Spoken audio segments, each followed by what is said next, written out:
Cette histoire commence dans un monde où il existe de nombreux monstres maléfiques. Pour protéger l'humanité de ces créatures, il faut des personnes dotées de pouvoirs sacrés capables de créer des barrières. Ces femmes sont appelées des saintes, et leur rôle est de repousser les monstres et de purifier la terre. La présence d'une sainte est une bénédiction, et c'est pourquoi chaque pays doit en avoir au moins une. Le royaume de Girtonia abrite justement la sainte la plus puissante de toute l'histoire, Filia Adenauer. Elle est pratiquement la sainte parfaite, car rien ne semble lui résister. Mais il lui manque une chose, le sourire. Une sainte est censée incarner la protection et la joie. Mais certaines personnes ont un peu peur d'elle, car elle ne sourit jamais.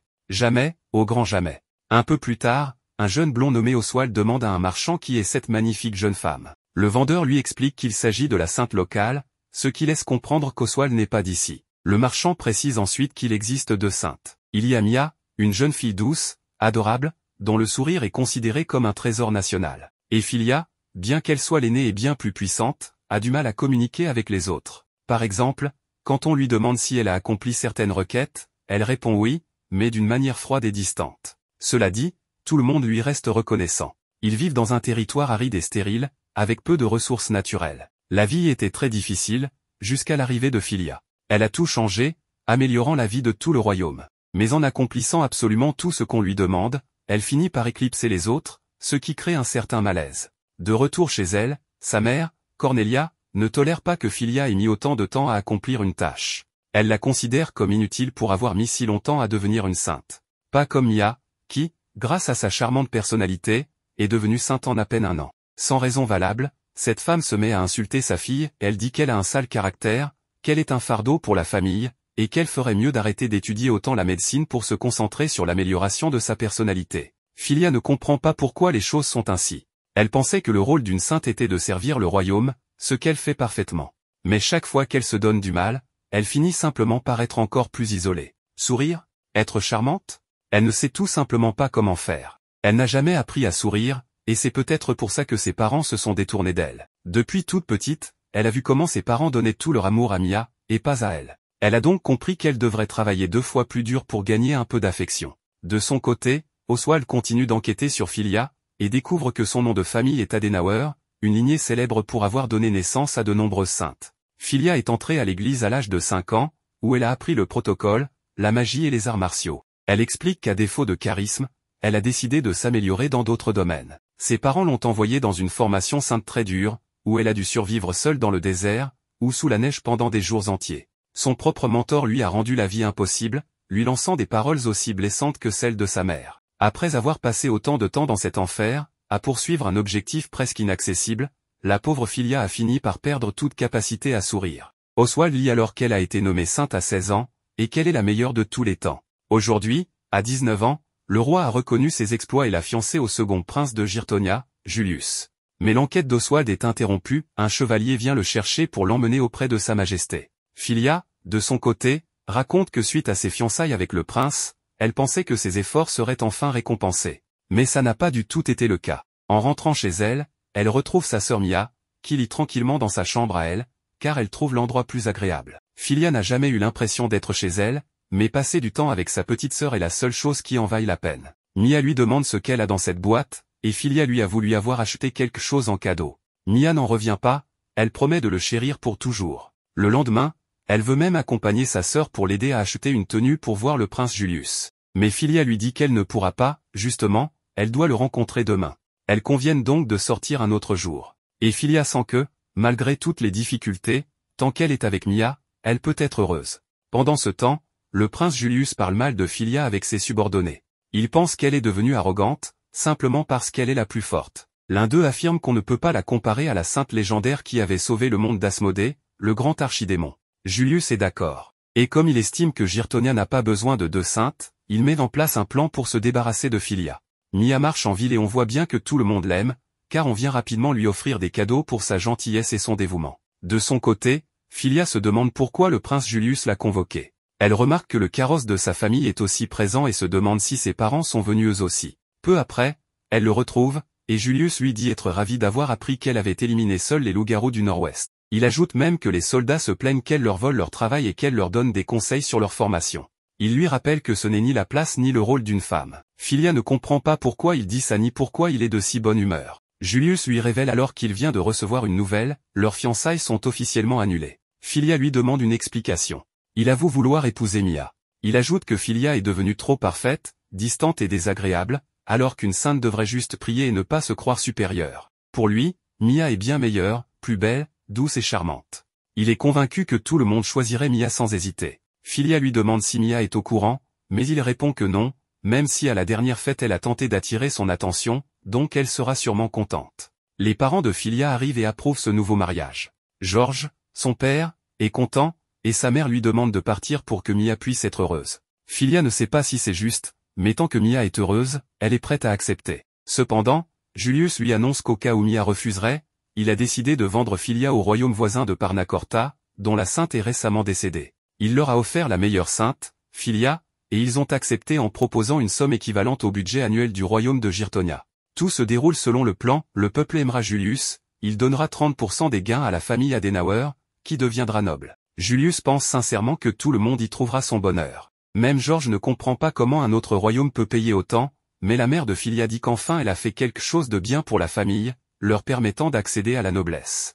Filia est sous le choc. Tout ce qu'elle a fait jusqu'ici n'était que pour être enfin reconnue, mais elle récolte le contraire. Pendant que Mia va voir sa sœur, Filia se prépare pour le voyage et se demande ce qu'elle a bien pu faire pour mériter un tel sort. Julius, lui, se demande déjà comment dépenser l'argent de la vente de la sainte. Un de ses subordonnés suggère de lui ériger une statue en or. Julius trouve ça exagéré puisque son père est toujours vivant, mais l'autre lui rappelle que le roi est malade depuis longtemps et que l'autre prince, Fernand, s'est retiré par peur. Julius sait qu'il sera bientôt roi, avec la couronne et Mia. Pendant ce temps, Filia a voyagé plusieurs jours, ce qui lui a bien fatigué le postérieur. Elle ne sait pas quoi penser de sa nouvelle vie à Parnacorta, ni des attentes qu'ils auront envers elle, surtout après un tel investissement. Elle se dit qu'elle devra sûrement travailler très dur pour le mériter. Mais au fond, elle se demande à quoi bon. Pourquoi une sainte doit-elle forcément avoir des obligations? Le carrosse s'arrête, on l'informe qu'il ne peut pas aller plus loin. Elle doit marcher pour traverser la frontière. Elle se demande s'il y a du monde ici et croise finalement des soldats, ainsi qu'Oswald, qui lui souhaite la bienvenue à Parnacorta. Elle ne sait tout simplement pas quoi penser. La vérité, c'est que l'accueil de Filia à Parnacorta a été très bon. Elle s'est vite rendue compte qu'on la traitait très bien, on lui a même envoyé une escorte, ce que Girtonia n'avait jamais fait. Elle pense qu'ils ont sûrement payé très cher pour elle, donc il est normal qu'on la protège, mais ce n'est pas tout. Quand elle arrive dans la ville royale, à Almbourg, au palais, elle est accueillie par Bjorn, le chef de l'église de Parnacorta. Tout le monde est très heureux de sa venue, ils lui ont même organisé une fête de bienvenue avec des gâteaux, des viandes, des pains, des sucreries, un peu de tout. Bref, une très belle fête, et ils étaient sincèrement heureux de la voir là. Mais Filia, elle, ne pensait qu'à une chose, travailler. Elle se demandait quand elle allait pouvoir commencer ses fonctions, parce qu'elle n'a jamais été très à l'aise avec les fêtes et la haute société. Mais bon, c'était sa fête de bienvenue, alors pendant qu'elle dégustait une délicieuse salade, qu'elle a beaucoup aimée, un homme s'approche, c'est celui qui est venu la chercher, son escorte. Elle pense évidemment que ce n'est qu'un simple garde, et quand il lui dit qu'il a lui-même préparé la salade, elle pense que c'est un fermier ou quelque chose comme ça. Quand il commence à se plaindre qu'il est difficile de cultiver en ce moment à cause du manque de pluie, elle s'apprête à faire tomber la pluie elle-même, mais elle est interrompue par Bjorn, qui appelle cet homme Votre Majesté. C'est là que Filia découvre que cet homme est en fait Oswald, le deuxième prince de Parnacorta. Elle est choquée d'apprendre que le prince lui-même est allé la chercher à la frontière. Mais ce n'est pas tout, il voulait aussi lui dire quelque chose, il s'agenouille devant elle pour lui demander pardon de l'avoir achetée, de lui avoir fait quitter sa maison, sa famille, son pays, tout son monde. Il est triste d'avoir été obligé de la faire venir ici, mais il la remercie pour son courage et ses efforts. Car après tout, elle a été envoyée presque par obligation, parce qu'ils avaient perdu leur précédente sainte, Élisabeth, et que le pays était à la merci des monstres et des calamités. C'était donc une bénédiction quand ils ont appris que Girtonia vendait l'une de ses saintes. Mais Oswald veut faire de ce royaume le nouveau foyer de Filia, un endroit qu'elle puisse apprendre à aimer. Filia pense à tout cela et se dit que ça ne va pas être facile, surtout à cause des mauvais souvenirs qu'elle garde de Girtonia et de la manière dont ils l'ont abandonnée. Mais en plus du second prince, elle fait aussi la connaissance de son frère aîné, le prince héritier Reinhard, le premier prince de Parnacorta, qui l'accueille chaleureusement en tant qu'invité d'honneur. Bref, les deux princes principaux du royaume sont venus personnellement la saluer. Après une balade en ville, elle remarque que les habitants, les commerçants, sont un peu inquiets, car ceux qui leur fournissent leurs marchandises n'ont pas pu arriver, ou ont été attaqués par des monstres sur les routes. Cela provoque une augmentation des prix, et maintenant que leur sainte Élisabeth n'est plus là, ils ne savent pas vraiment quoi faire. Ils savent qu'une nouvelle sainte est arrivée, mais elle semble froide, et ils doutent qu'elle puisse être à la hauteur de l'ancienne. Le lendemain, Philia se réveille dans une maison gigantesque, bien plus grande que celle de sa famille, et uniquement pour elle. Elle se lève tôt, déjà prête à aller travailler. Elle ne sera cependant pas seule, car elle est rejointe par Lena et Leonardo, ses nouveaux accompagnateurs. Ils sont impressionnés qu'elle soit déjà debout, mais Philia leur dit directement qu'elle veut commencer à travailler. Ils vont donc en premier dans les montagnes, car Philia, en consultant la carte, remarque que Parnacorta est situé au centre du continent, entouré de nombreux royaumes, et regorgeant de forêts, rivières et autres merveilles naturelles, ce qui en fait aussi un nid à monstres. Elle sait donc exactement où aller pour commencer à ériger les barrières divines. Lena et Leonardo sont impressionnés car Philia s'est levée très tôt et a déjà commencé à travailler. Ils l'accompagnent en tant qu'assistant et garde du corps pendant qu'elle installe ses barrières et fait son travail de sainte. Mais Philia n'est pas habituée à ça, elle a toujours travaillé seule. Arrivée sur place, alors qu'elle se prépare à ériger les barrières, Lena demande à Leonardo comment travaillent les saintes, car c'est la première fois qu'elle agit comme garde du corps pour l'une d'elles. Leonardo, lui, a déjà travaillé pour plusieurs saintes avant Philia, donc il a de l'expérience. Il explique que les saintes prient pour communiquer avec la divinité, ce qui leur permet d'ériger des piliers qui dégagent une aura divine, repoussant ainsi les monstres et toute forme de mal. Plus il y a de piliers, plus la protection est forte, mais c'est un travail difficile, qui demande beaucoup de force. En général, une sainte met toute une journée pour créer un seul pilier. Mais Philia, elle termine en une demi-heure. Elle est exceptionnelle, parfaite dans tout ce qu'elle fait. Lena et Leonardo n'ont jamais vu ça. Ainsi, toute la journée, Philia se rend d'un endroit à un autre, érigeant pilier après pilier, purifiant le bois tout entier. En un rien de temps, la forêt est redevenue saine, sans énergie négative ni monstre. Lena et Leonardo sont éreintés à la fin de la journée, alors qu'ils l'ont juste suivie. Ils doivent même la forcer à s'arrêter, car en chemin elle a aussi préparé des médicaments et aidé des gens. Le lendemain, Philia veut déjà partir au sud du royaume pour continuer à ériger des piliers. Mais Leonardo lui dit qu'elle doit se reposer, que ce n'est pas normal de travailler autant. Philia, elle, ne comprend pas, elle a toujours été élevée à donner 100%, à apprendre sans relâche. Elle se souvient des paroles du prince de Girtonia, qui lui avait dit de ne pas s'occuper des affaires des autres, mais c'est ce qu'on lui a toujours enseigné. Leonardo et Lena discutent ensuite de Philia. Ils l'aiment beaucoup, surtout Lena, qui dit qu'elle va la chouchouter et s'occuper d'elle. Mais elle remarque aussi que Philia semble plus à l'aise seule. Elle se demande ce qu'elle a vécu à Girtonia, car on voit bien qu'elle n'a pas été traitée avec amour. Lena décide donc de la dorloter comme il se doit.